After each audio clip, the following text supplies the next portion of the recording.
Bienvenido a Audiolibros con Irlanda, donde voces reales dan vida a mundos imaginarios. Capítulo 4.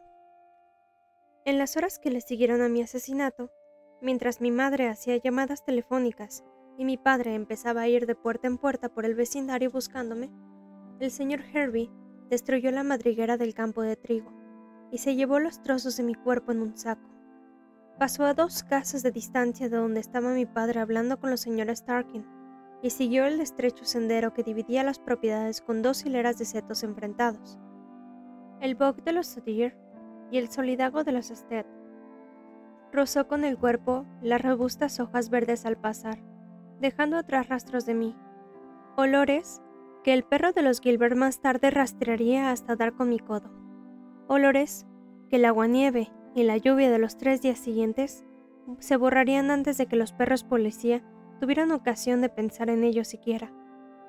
Me llevó a su casa y lo esperé mientras él entraba a lavarse.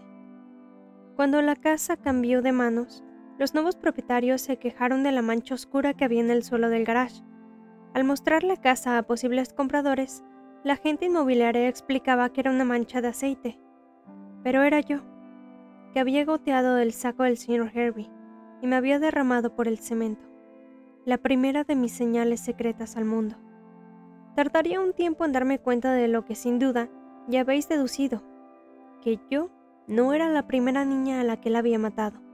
Había sabido que debía sacar mi cuerpo del campo, había sabido observar la meteorología y matar con un nivel de precipitación ni demasiado alto ni demasiado bajo, porque eso dejaría a la policía sin pruebas. Pero no era tan meticuloso como la policía quería creer. Se le cayó mi codo. Utilizó un saco de tela para llevar mi cuerpo ensangrentado, y si alguien, quien fuera, hubiera estado observando, tal vez le habría extrañado ver a su vecino a caminar entre 2 propiedades por un paso que era demasiado estrecho hasta para los niños, que se divertían imaginando que los setos enfrentados era una guarida.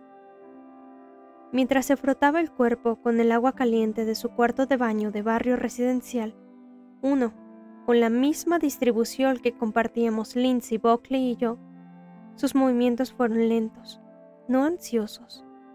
Notaba cómo le invadía la calma. Dejó apagada la luz del cuarto de baño y sintió cómo el agua caliente se me llevaba. Y entonces pensó en mí. Mi grito amortiguado en su oído, mi delicioso gemir al morir, la maravillosa carne blanca que nunca había visto el sol, como la de un bebé, y que se había abierto tan limpiamente bajo la hoja de su cuchillo. Se estremeció bajo el agua caliente, un placer hormigueante que le puso la piel de gallina por los brazos y las piernas. Me había metido en el saco de tela impermeabilizado y arrojado en él la espuma a afeitar y la cuchilla que tenía en el estante de tierra, su libro de sonetos y, por último, el cuchillo ensangrentado. Esos objetos daban vueltas con mis rodillas y con los dedos de mis manos y mis pies, pero él se acordó de sacarlos del saco esa noche, antes de que mi sangre se volviera demasiado pegajosa. Al menos rescató los sonetos y el cuchillo. En mis veladas musicales había toda clase de perros, y algunos, los que más me gustaban, levantaban la cabeza cuando olfateaban algo interesante en el aire. Si el olor era lo bastante fuerte y no conseguían identificarlo enseguida, o si, como podía ocurrir, sabían exactamente qué era, sus cerebros entonaban bistec crudo. Lo rastreaban hasta dar con la fuente, y enfrente, a la fuente del olor en sí, la verdadera historia. Decidían qué hacer. Así era como funcionaban. No renunciaban a su deseo de averiguar de qué se trataba, solo porque el olor era desagradable o su fuente peligrosa. Lo buscaban por todas partes. Lo mismo que yo. El señor Hervey llevó el saco anaranjado con mis restos a una profunda grieta que había a 12 kilómetros de nuestro vecindario. Una zona que hasta hacía poco había estado desierta, salvo por las vías del tren y un taller de reparación de motos cercano. Sentado al volante, puso una emisora de radio que durante el mes de diciembre encadenaba villancicos navideños. Silbó dentro de su enorme furgoneta y se congratuló. Tarta de manzana, hamburguesas con queso, helado y café. Se sentía saciado. Cada vez era mejor, sin utilizar nunca un viejo patrón que lo aburría, sino convirtiendo cada asesinato en una sorpresa para él, un regalo. Dentro de la furgoneta el aire era frío y como quebradizo. Yo veía el vaho cuando él exhalaba y me entraron ganas de palear mis pétreos pulmones. Condujo por la estrecha carretera que discurría entre dos polígonos industriales nuevos. La furgoneta coleó al pasar por un bacho particularmente hondo, y la caja dentro de la cual estaba el saco con mi cuerpo se golpeó contra el neumático de repuesto, resquebrajando el plástico. «¡Maldita sea!», dijo el señor Harvey, pero se puso de nuevo a silbar sin detenerse. Recuerdo haber recorrido un día esa carretera con mi padre al volante y Buckley, acurrucado contra mí. Solo había un cinturón de seguridad para los dos, en una salida ilegal. Mi padre nos había preguntado si queríamos ver desaparecer una nevera. «¡La tierra se la traga!», dijo poniéndose el gorro y los guantes de cordobán oscuro que yo codiciaba. Yo sabía que llevar guantes significaba que eras adulto, mientras que los mitones significaban que no lo eras. Para las Navidades de 1973, mi madre me había comprado unos guantes. Lindsay acabó con ellos, pero ella sabía que eran míos. Los dejó en el borde del campo de trigo un día al volver del colegio. Siempre me quitaba cosas. «¿La tierra tiene boca?», preguntó Buckley. «Una gran boca redonda sin labios», respondió mi padre. «Para, Jack», dijo mi madre. «¿Sabes que le he pillado fuera gruñéndoles a las lagartijas?» «Voy», dije. Mi padre había explicado que había una mina subterránea abandonada y que se había derrumbado creando un pozo profundo. Me daba igual, tenía ganas de ver cómo la tierra se tragaba algo como cualquier niño, de modo que cuando vi que el señor Harvey me llevaba a la cima, no pude menos de pensar en lo listo que era. Había metido el saco en una caja metálica, colocándome en el centro de todo ese peso. Era tarde cuando llegó, y dejó la caja dentro de su Wagoner mientras se acercaba a la casa de los Flanagan, que vivían en la propiedad donde estaba la cima. Los Flanagan se ganaban la vida cobrando a la gente para tirar en ella sus electrodomésticos. El señor Harvey llamó a la puerta de la pequeña casa blanca, y una mujer acudió a abrir. El olor a cordero con romero que salió de la parte trasera de la casa llenó mi cielo y las fosas nasales del señor Harvey. Vi a un hombre en la cocina. «Buenas tardes, señor», dijo la señora Flanagan. «¿Trae algo?» «Lo he dejado en la furgoneta», respondió el señor Harvey. Tenía un billete de $20 preparado. «¿Qué hay dentro? ¿Un cadáver?», bromeó ella. Era lo último que tenía en mente. Vivía en una casa bien caldeada, aunque pequeña, y tenía un marido que siempre estaba en casa arreglando cosas, y era amable con ella, porque nunca había tenido que trabajar, y un hijo que todavía era lo bastante pequeño para creer que su madre lo era todo en el mundo. El señor Harvey sonrió, pero al ver la sonrisa en sus labios, no desvié la mirada. «La vieja caja fuerte de mi padre, que por fin me he decidido traer», dijo. «Llevo años queriendo hacerlo. Nadie se acuerda de la combinación». «¿Hay algo dentro?» «Aire viciado». «Adelante entonces. ¿Le echo una mano?» «Se lo agradecería», dijo él.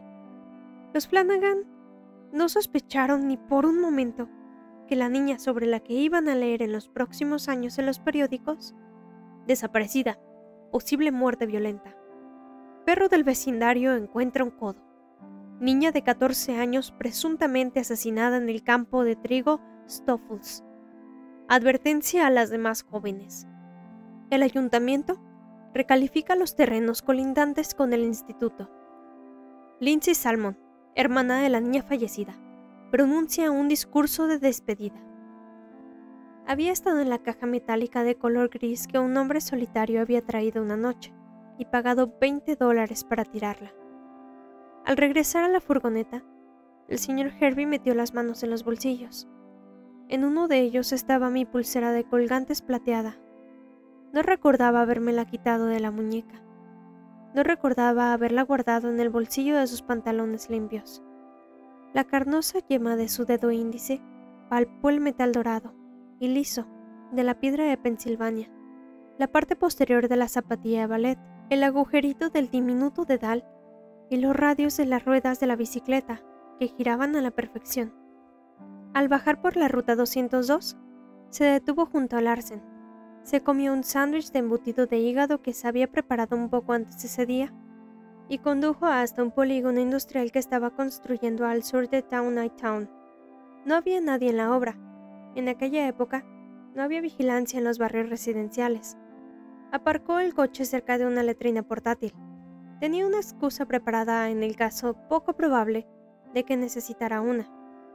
Era en ese periodo inmediatamente posterior a mi asesinato en el que yo pensaba en el señor Hervey y en cómo vagó por las lodosas excavaciones y se perdió entre los bulldozers, durmiendo cuyas monstruosas moles resultaban terroríficas en la oscuridad. El cielo de la tierra estaba azul oscuro esa noche, y en esa zona abierta el señor Hervey alcanzaba a ver kilómetros a lo lejos. Yo preferí quedarme con él, contemplar con él los kilómetros que tenía ante sí. Quería ir a donde él fuera. Había dejado de nevar y soplaba el viento. Se adentró en lo que su instinto de albañil le dijo que no tardaría en ser estanque artificial, y se quedó allí parado, palpando los colgantes por última vez. Le gustaba la piedra de Pensilvania, en la que mi padre había grabado mis iniciales. Mi colgante favorito era la pequeña bicicleta, de modo que la arrancó y se la guardó en el bolsillo. Arrojó la pulsera con el resto de los colgantes al estanque artificial que no iban a tardar en construir.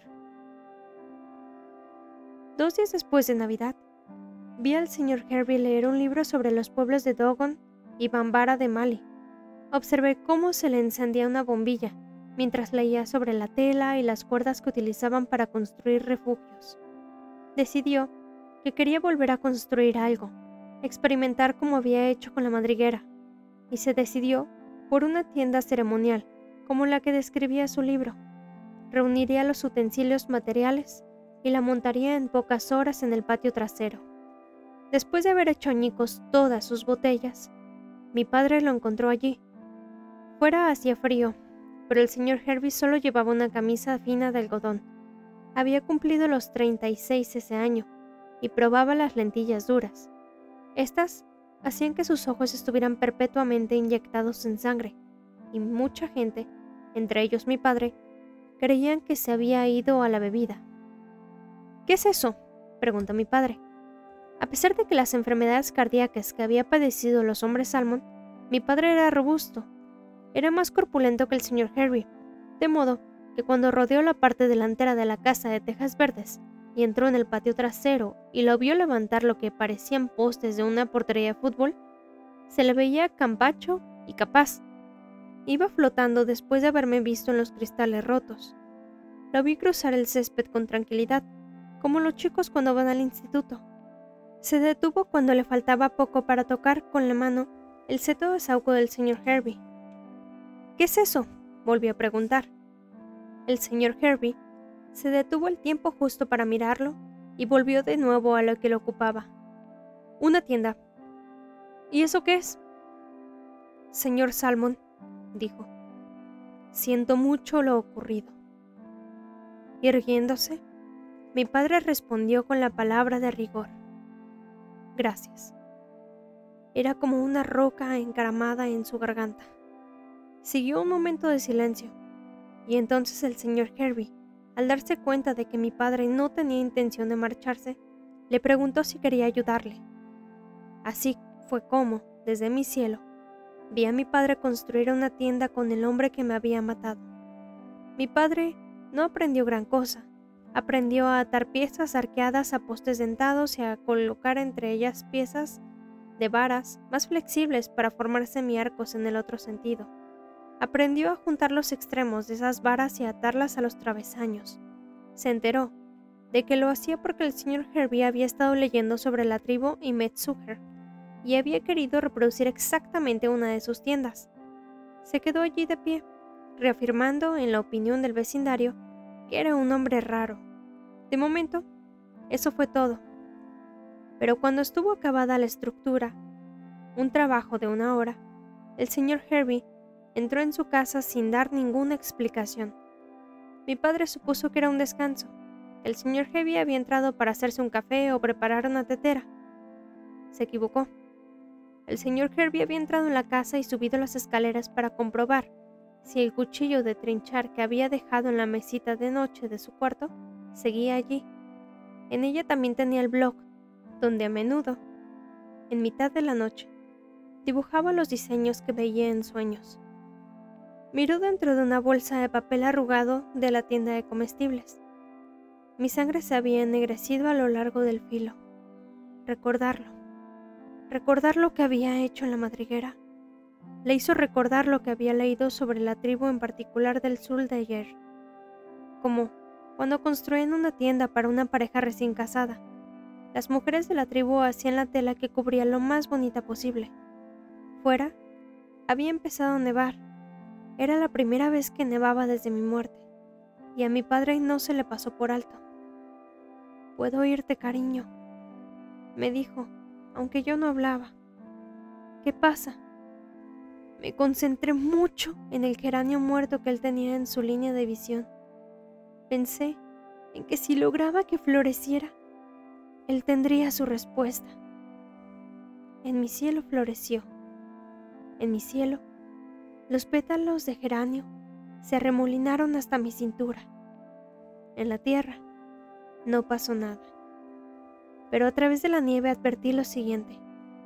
Mi padre miraba la casa verde con otros ojos.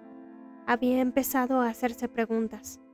Dentro, el señor Herbie se había puesto una gruesa camisa de franela, pero en lo primero que se fijó mi padre fue en lo que llevaba en los brazos. Un montón de lo que parecían sábanas de algodón blancas. «¿Para qué son?», preguntó mi padre. De pronto no podía dejar de ver mi cara. «Están impermeabilizadas», respondió el señor Herbie. Al pasarle unas cuantas a mi padre, le rozó los dedos con el dorso de la mano. Sintió una especie de electroshock. «Usted sabe algo», dijo mi padre. Él le sostuvo la mirada, pero no hablaron. Trabajaron juntos mientras nevaba muy poco, y al moverse, mi padre experimentó una oleada de adrenalina. Reflexionó sobre lo que sabía. ¿Habían preguntado a ese hombre dónde estaba el día que yo desaparecí? ¿Había visto a alguien a ese hombre en el campo de trigo? Sabía que habían interrogado a sus vecinos. De manera metódica, la policía había ido de puerta en puerta. Mi padre y el señor Herbie extendieron la sábana sobre el arco abovedado y la sujetaron a lo largo del cuadro formado por los travesaños que unían los postes en forma de horquilla. Luego, colgaron el resto de las sábanas de esos travesaños, de modo que los extremos rozaran el suelo. Cuando hubieron terminado, la nieve se había asentado poco a poco en los arcos cubiertos. Se coló por los agujeros de la camisa de mi padre y formó un montoncito en la parte superior de su cinturón. Suspiré. Me di cuenta de que nunca más saldría corriendo con Holiday a jugar con la nieve, ni empujaría a Lindsay en trineo. Nunca enseñaría a mi hermano pequeño a hacer bolas compactas de nieve, aun sabiendo que era un error. Estaba sola en un mar de pétalos brillantes. En la tierra, los copos de nieve caían con delicadeza e inocencia como una cortina. Dentro de la tienda, el señor Herbie pensó en la novia virgen que un miembro de los Simmesurger traería a lomos de un camello. Cuando mi padre se le acercó, el señor Herbie levantó la mano con la palma hacia él. «Ya es suficiente», dijo. «¿Por qué no se va a casa?» Había llegado el momento de que mi padre dijera algo, pero lo único que se le ocurrió fue «Susie», susurró, y la segunda sílaba salió disparada como una serpiente. «Acabamos de construir una tienda juntos», dijo el señor Herbie. «Los vecinos nos han visto. Ahora somos amigos». Usted sabe algo, repitió mi padre. Váyase a casa, no puedo ayudarle. El señor Hervey no sonrió, ni dio un paso hacia adelante. Se retiró en la tienda nupcial y dejó caer la última sábana de algodón blanco con sus iniciales.